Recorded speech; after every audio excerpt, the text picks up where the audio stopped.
আপনারা কি জানেন কিয়ামতের ময়দানে আল্লাহর কাছে বান্দা কোন আমল করলে হিসেব ছাড়া জান্নাতে যাবে? জানেন কেউ? বলতে পারেন কেউ?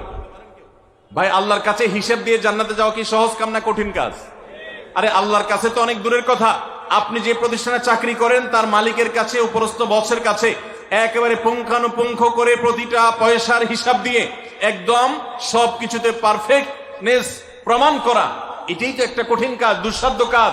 সেখানে সারা জীবনের হিসাব আল্লাহর কাছে দিয়ে পাই পাই করে তারপর আপনি জান্নাতে যাবেন, বিষয়টা এত সহজ না।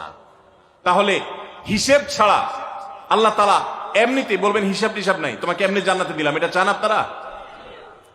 দেখুন কোরআনে কারীম আল্লাহ তাআলা বলছেন ইন্নামা ইউওয়াফাস সাবিরুনা আজরাহুম বিগাইরি হিসাব। আল্লাহ বিনিময় দেওয়ার ক্ষেত্রে, সওয়াব দেওয়ার ক্ষেত্রে দুনিয়াতে যারা সবরকারী হবে, যারা ধৈর্যশীল হবে, যারা সহিষ্ণু হবে, যারা নিজেকে নিয়ন্ত্রণ করতে পারবে, এই সবরকারীদেরকে আল্লাহ তাআলা হিসেব ছাড়া দিবেন, তাদেরকে সওয়াব দিবেন হিসেব ছাড়া। তাহলে আপনি যখন আপনার কর্মস্থলে থাকবেন আপনাকে ধৈর্য ধারণ করতে হবে। আপনি যখন পাবলিক পরিবহনে উঠবেন আপনার মাথা ঠান্ডা রাখতে হবে। আপনি যখন আপনার বাসা বাড়িতে থাকবেন আপনার মাথা ঠান্ডা থাকতে হবে। মাথা গরম হয়ে যায় যাদের, হট মেজাজ যারা, কথায় কথায় মাথা গরম হয়ে যায়, ধৈর্যহীন হয়ে যায়, যেখানে সেখানে গন্ডগোল বাধায় দেয়, মারামারি বাধায় দেয়, ধৈর্য সহ্য বলতে কিছু নাই, এই লোকগুলো কিন্তু এই সৌভাগ্যবান মানুষদের কাতারে সামিল হতে পারবে না। ঠিক একইভাবে দাম্পত্য জীবনে সুখী হতে হলে সবর এবং শকর, এই দুইটা মূল মন্ত্রের কোন বিকল্প পথ খোলা নেই। সেটা স্বামীর জন্য প্রযোজ্য, স্ত্রীর জন্য প্রযোজ্য। স্বামী হিসাবে আপনি স্ত্রীর অনেক অনিয়মতা দেখতে পাবেন, অনেক কিছু দেখতে পাবেন, আপনার আকাঙ্ক্ষা, আপনার চাহিদা, প্রত্যাশার বিপরীত, আপনাকে সবর করতে হবে।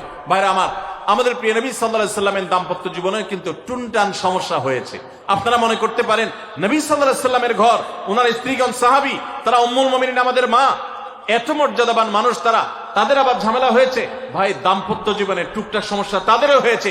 প্রিয় নবী সাল্লাল্লাহু আলাইহি সাল্লাম নিজে একদিন বাসা ছেড়ে মসজিদে নববীতে এসে মন খারাপ করে বসেছিলেন, তিনি বাসায় যাচ্ছেন না, অভিমান করে।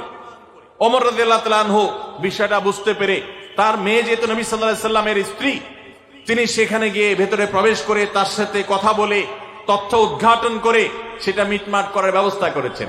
স্বয়ং নবী করিম সাল্লাল্লাহু আলাইহি সাল্লামের জামাতা, ইসলামের চতুর্থ খলিফা আলী রাদিয়াল্লাহু তাআলা আনহু, তার মতো এত মর্যাদাবান মানুষ, তার ঘরে স্ত্রী হিসাবে আছেন কে?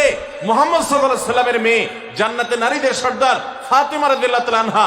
এত বড় মানুষ তারা, স্বামী স্ত্রী দুইজন, দুই দিককার নেতৃত্বে, একজন যুবকদের নেতৃত্ব দিবে, আরেকজন জান্নাতি যুবতীদের, নারীদের নেতৃত্ব দিবে। এত বড় মর্যাদাবান মানুষ, তাদেরও দাম্পত্য জীবনে কিন্তু টুনটান হয়েছে। একবার আলী রাদিয়াল্লাহু তাআলা আনহু এসে মসজিদে টানটান হয়ে শুয়েছিলেন মাটিতে, মনটা খারাপ, ঘরে একটু হালকা ঝামেলা হয়েছে, তো এই জন্য মসজিদে নববীতে এসে মাটিতে শুয়ে আছেন।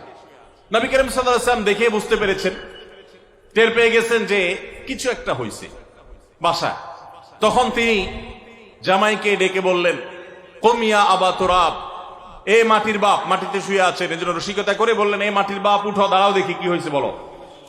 ভাইরা আমার, দাম্পত্য জীবনে টুকটাক সমস্যা হবেই হবে। যারা বিয়ে করেন নাই আগে থেকে প্রস্তুত থাকেন, বুকে পিঠে ছালার বস্তা সব বেঁধে রেডি থাকেন। বিশেষ করে সময় যেভাবে গড়াচ্ছে, তাতে করে সামনে থেকে হেলমেট পরেও যাওয়া লাগতে পারে। শুধু যাওয়া না, বাসায় ঢোকার সময় বাইক থেকে নামার পর হেলমেটটা আগে খুলবেন না, আগে যা বুঝবেন পরিস্থিতি কি, তারপর হেলমেট খুলবেন। বুঝেন নাই? দাম্পত্য জীবনে টুকটাক সমস্যা হবেই, এটা প্রত্যাশিত। মনে রাখবেন, এই জিনিসটা যদি আপনি আগে থেকে মাথায় রাখেন তাহলে আপনার কষ্ট অনেকখানি দূর হয়ে যাবে। আমরা অনেকে আকাশ থেকে নেমে পড়ি, কি বলে, এত বড় সাহস, এই কথা বলতে পারে কেন? ভাই আশ্চর্য হচ্ছেন কেন? এর চেয়ে বেশি কথা বলতে পারে, মাথা বাড়ি মারছে, আরে ভাই ছুরি মারে নাই যে শুকর আদায় করে। বুঝেন নাই কথা? একই কথা বোনদের জন্য প্রযোজ্য। আমার মা বোন যারা শুনছেন তাদেরকে বলছি, আপনার স্বামীর একটা কথা শুনে আপনি আকাশ থেকে নেমে পড়ছেন, আকাশ ভেঙে পড়ছে মাথার উপরে, কি এটা বললো সে, আপনি ডিপ্রেসড হয়ে যাচ্ছেন। আরে বোন, ডিপ্রেসড হচ্ছেন কেন? এটা কেন? আরো শক্ত কথা আপনাকে বলতে পারে, এটা আপনি মাথায় রাখেন, কারণ দিন শেষে তিনি মানুষ, তার ভুল হতে পারে। একটা সময় তিনি তার ভুল বুঝতে পারেন।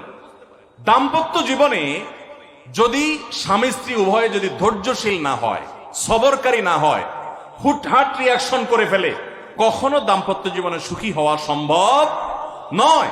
মনে রাখতে হবে, একসাথে থাকতে গেলে, দুইটা পাতিল একসাথে থাকতে গেলে টুনটান লাগে না, বাধে হয় না?